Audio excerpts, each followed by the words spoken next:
selamat datang di SMK Negeri 7 Semarang. Siapa sih yang belum kenal sama SMK Negeri 7 Semarang?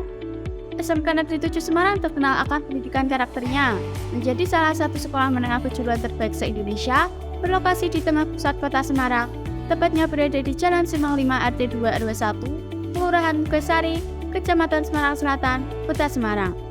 Pada awal diresmikan pada tanggal 7 Juni 1971 oleh Presiden kedua Indonesia, Bapak Soeharto, SMK Negeri 7 Semarang bernama Proyek Perintis STM Pembangunan Semarang dan merupakan STM pembangunan pertama di Indonesia dengan lama pendidikan 4 tahun. Kemudian pada tahun 1986 berubah nama menjadi STM Pembangunan Semarang. Berubah nama lagi dari STM Pembangunan jadi SMK Negeri 7 Semarang pada tahun 1995 hingga saat ini. Pada saat ini, jumlah siswa dan siswi di SMK Negeri 7 Semarang mencapai 2.463 dan jumlah guru yang mengajar ada sekitar 110 guru, yang membuat sekolah ini dapat melaksanakan berbagai kegiatan pembelajaran dengan baik. Mengenai akses keluar dan masuk sekolah, siswa dan siswi SMK Negeri 7 Semarang hanya diperbolehkan melalui gerbang belakang yang berada di Jalan Pandanaran. Sedangkan guru, karyawan serta tamu sekolah dapat mengakses keluar dan masuk melalui gerbang depan yang tepat berada di Jalan Simpang 5. SMK Negeri 7 Semarang memiliki luas tanah sekitar 3 hektar yang terdiri dari ruang pembelajaran umum, ruang praktik kejuruan, laboratorium, lapangan, serta fasilitas lainnya. Ada juga gedung pusat keunggulan yang baru diresmikan pada tanggal 22 Februari 2022 oleh Kepala Dinas Pendidikan dan Kebudayaan Provinsi Jawa Tengah, Ibu Dr. Uswatun Hasanah MPD, didampingi Kepala Sekolah SMK Negeri 7 Semarang pada saat itu, Bapak Dr. Andes Sambiran MT. Saya nyatakan diresmikan. Di sini juga terdapat masjid dan ruang keagamaan yang pastinya dapat kita gunakan untuk beribadah nih teman-teman. Masjid ini bernama Masjid Al-Adab. Selain digunakan untuk sholat berjamaah, sholat sunnah seperti sholat duha pun sering dilaksanakan oleh siswa-siswi di masjid ini. Masjid Al-Adab juga menjadi salah satu tempat favorit para siswa untuk berdiskusi di selasar atau teras masjid saat waktu luang. Masjid ini memiliki 2 lantai, di mana lantai 1 dipakai oleh laki-laki, sedangkan lantai 2 dipakai oleh perempuan. Selain itu terdapat juga beberapa jenis lapangan di SMK Negeri 7 Semarang, mulai dari lapangan sepak bola yang biasanya juga dilakukan untuk melaksanakan kegiatan upacara, lapangan voli, lapangan basket, hingga lapangan tenis. Ngomong-ngomong, jurusan apa aja sih yang ada di SMK Negeri 7 Semarang? Jurusannya itu ngapain aja? Nah, ada Teknik Konstruksi dan Perumahan atau biasa yang disebut TKP. Jurusan ini mempelajari yang pertama, membuat perencanaan konstruksi perumahan, yang kedua, melaksanakan pekerjaan konstruksi perumahan, yang ketiga, melaksanakan pengawasan terhadap pelaksanaan pekerjaan konstruksi perumahan, dan yang keempat, menyusun administrasi pekerjaan konstruksi, menganalisis estimasi biaya pekerjaan konstruksi perumahan, dan memahami jenis-jenis kontrak konstruksi dan sistem pembayaran pelaksanaan konstruksi. Di jurusan kedua ada Teknik Pengelasan dan Fabrikasi Logam atau yang biasa disebut TPFL. Jurusan ini mempelajari yang pertama, memahami proses bisnis bidang pengelasan dan fabrikasi logam secara menyeluruh pada berbagai industri dan konstruksi. Yang kedua, memahami perkembangan teknologi di dunia industri dan dunia kerja, serta isu-isu global terkait dengan pengelasan dan fabrikasi logam pada berbagai bidang. Yang ketiga, memahami profesi dan kewirausahaan, serta peluang usaha di bidang pengelasan. Yang keempat, menerapkan keselamatan dan kesehatan kerja serta lingkungan hidup atau K3LH di lingkungan kerjanya. Yang kelima, memahami teknik dasar yang terkait dengan seluruh proses pengelasan dan fabrikasi logam. Yang keenam, menggambar teknik dasar yang terkait dengan pengelasan dan fabrikasi logam. Yang ketujuh, memahami penggunaan perkakas bengkel, dan yang terakhir ke-8, memahami rutinitas pengelasan dasar dengan proses SMAW atau Shielded Metal Arc Welding sesuai dengan WPS atau Welding Procedure Specification. Di jurusan ketiga ada pengembangan perangkat lunak dan game atau yang biasa disebut TPLG. Di jurusan ini mempelajari yang pertama, memahami proses bisnis di bidang industri pengembangan perangkat lunak dan game. Yang kedua, mampu mengembangkan wawasan tentang perkembangan teknologi dan isu-isu global bidang perangkat lunak dan game. Yang ketiga, memahami profesi dan kewirausahaan, serta peluang usaha di bidang industri perangkat lunak dan game. Yang keempat, memahami lingkup kerja bidang pengembangan perangkat lunak dan game. Dan yang kelima, memahami pemrograman terstruktur dan pemrograman berorientasi objek. Di jurusan keempat ada konstruksi dan perawatan bangunan sipil atau yang biasa disebut KPBS. Jurusan ini mempelajari yang pertama, memahami proses bisnis pada pekerjaan konstruksi dan perawatan bangunan sipil. Yang kedua, memahami perkembangan dunia kerja konstruksi dan perawatan bangunan sipil. Yang ketiga, memahami profesi dan kewirausahaan serta peluang usaha di bidang konstruksi dan perawatan bangunan sipil. Yang keempat, memahami kegiatan praktik yang terkait dengan pekerjaan teknik konstruksi dan perawatan bangunan sipil. Yang kelima, menerapkan keselamatan dan kesehatan kerja serta lingkungan hidup atau K3LH dan budaya kerja di industri di lingkungan kerjanya. Yang keenam, memahami proses perhitungan mekanika teknik pada konstruksi bangunan sebagai dasar perhitungan karakteristik bangunan sipil. Yang ketujuh, memahami ilmu bahan bangunan yang mendasari pelaksanaan pekerjaan dasar konstruksi bangunan sipil. Yang kedelapan, memahami penggunaan peralatan pengukuran, termasuk menghitung data hasil pekerjaan pengukuran. Dan yang kesembilan, menggambar teknik dasar dan memanfaatkan peralatan manual dan teknologi yang sesuai dengan standar industri. Nah, itulah beberapa kompetensi keahlian atau jurusan yang ada di SMK Negeri 7 Semarang dengan masa studi 4 tahun. Selanjutnya ada juga beberapa kompetensi keahlian atau jurusan dengan masa studi 3 tahun sebagai berikut. Yang pertama ada teknik elektronika atau yang biasa disebut TE. Di jurusan ini mempelajari yang pertama, memahami proses bisnis secara menyeluruh bidang manufaktur dan rekayasa elektronika. Yang kedua, memahami perkembangan teknologi, dunia kerja, dan isu-isu global terkait dunia industri manufaktur dan rekayasa elektronika.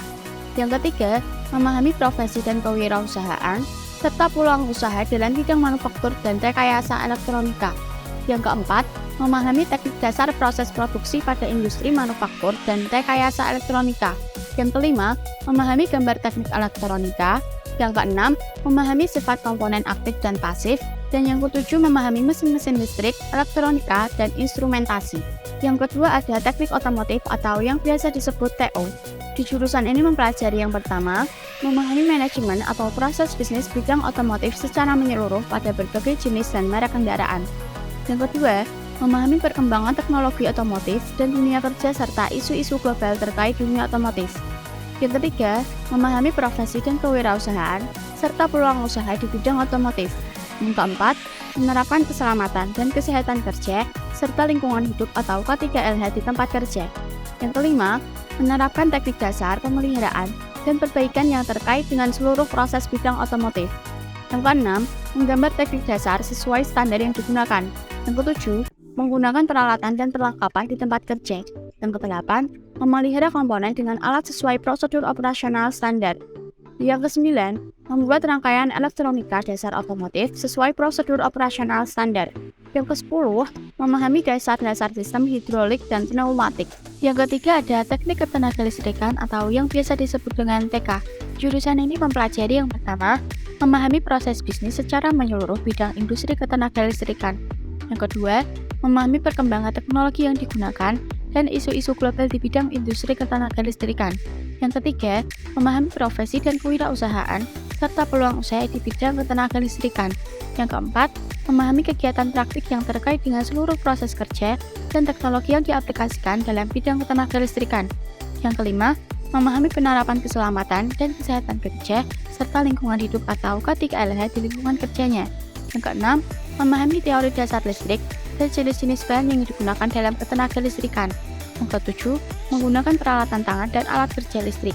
Kedelapan, melakukan pengukuran dan pengujian dengan menggunakan alat yang sesuai. Dan yang kesembilan, memahami penggunaan software gambar teknik listrik. Dalam perkembangannya sampai dengan saat ini, SMK Negeri 7 Semarang sering meraih berbagai prestasi, baik dalam bidang akademis maupun non-akademis. Oleh karena itulah, slogan "Tiada hari tanpa prestasi" selalu dikembangkan, baik oleh para siswa maupun para guru.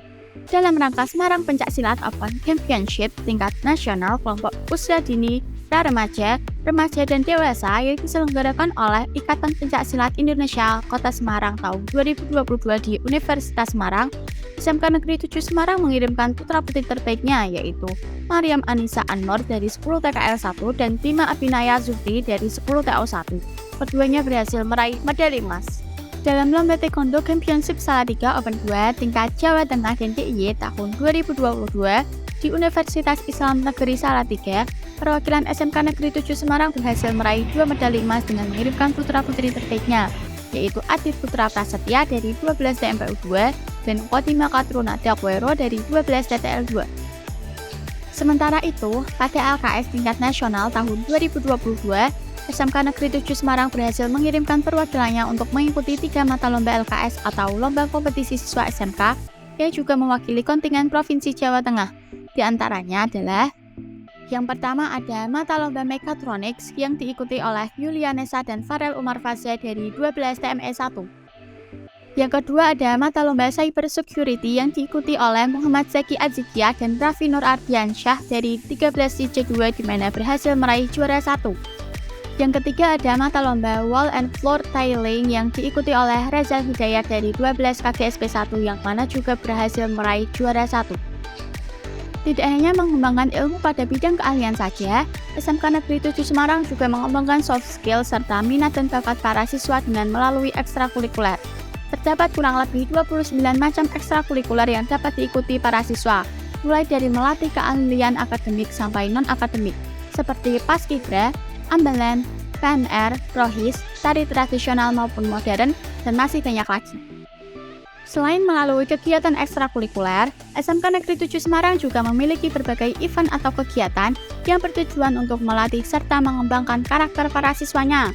Melalui ketahanan sekolah atau biasa disebut handshake, siswa-siswi dapat membentuk karakter menjadi lebih disiplin, bertanggung jawab, dan mandiri. Handshake sendiri merupakan salah satu kegiatan wajib yang dilakukan SMK Negeri 7 Semarang setiap tahunnya.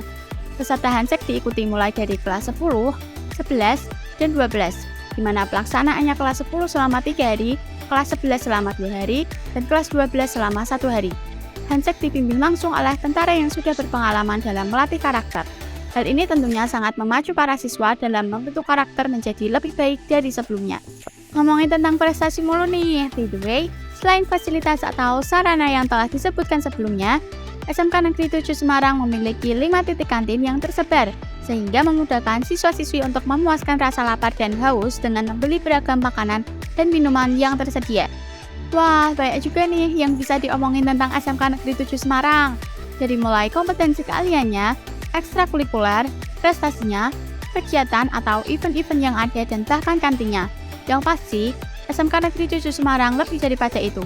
Tidak semua hal yang ada di sini dapat diungkapkan dengan kalimat.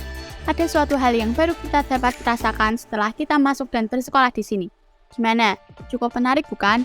Bergabunglah bersama kami di SMK Negeri 7 Semarang. Tiada hari tanpa prestasi.